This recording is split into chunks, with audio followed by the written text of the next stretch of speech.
This is what I talked about before we went to commercial break, buying a home. I mean, you know, it's part of the American dream, but it is so out of reach for so many people, with the down payment being one of the biggest barriers. The Trump administration says a new plan would let you use your retirement funds penalty-free to get your house. But critics warn it's risky to borrow against your future.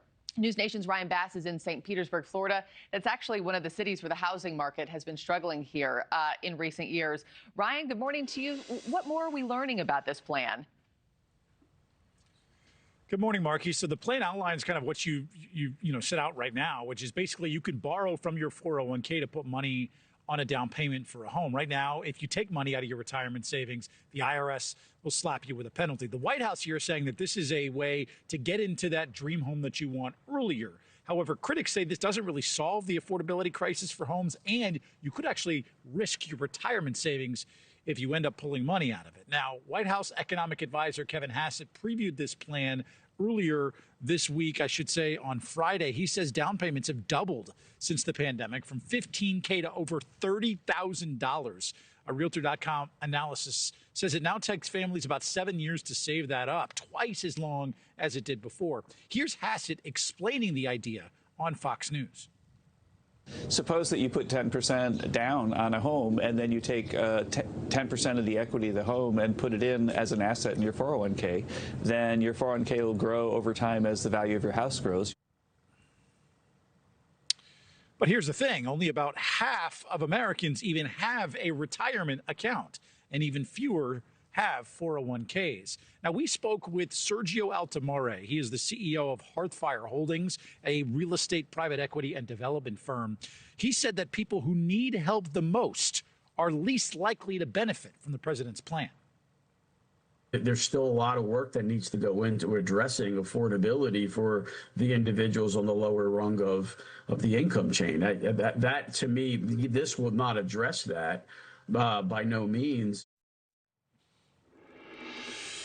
Housing affordability has become a massive issue for President Trump and this administration. He's already banned institutional investors from buying single-family homes. He's also directed a $200 billion mortgage bond purchase as well, all in efforts to try and lower rates and get more people to buy homes, Mark. I can imagine a lot of people watching this right now, Ryan, are going, okay, so somebody who's watching who has a 401k and is trying to buy a house, is this actually a good idea for them financially?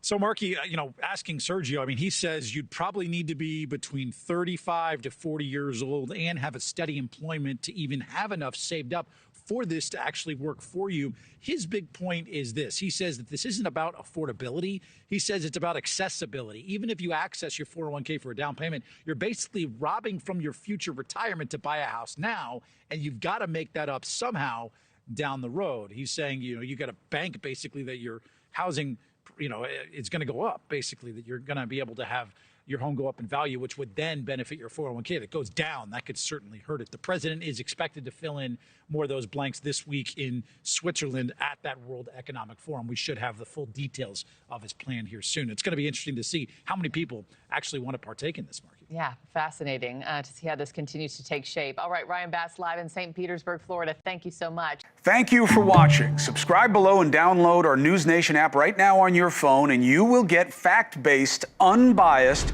news for all Americans.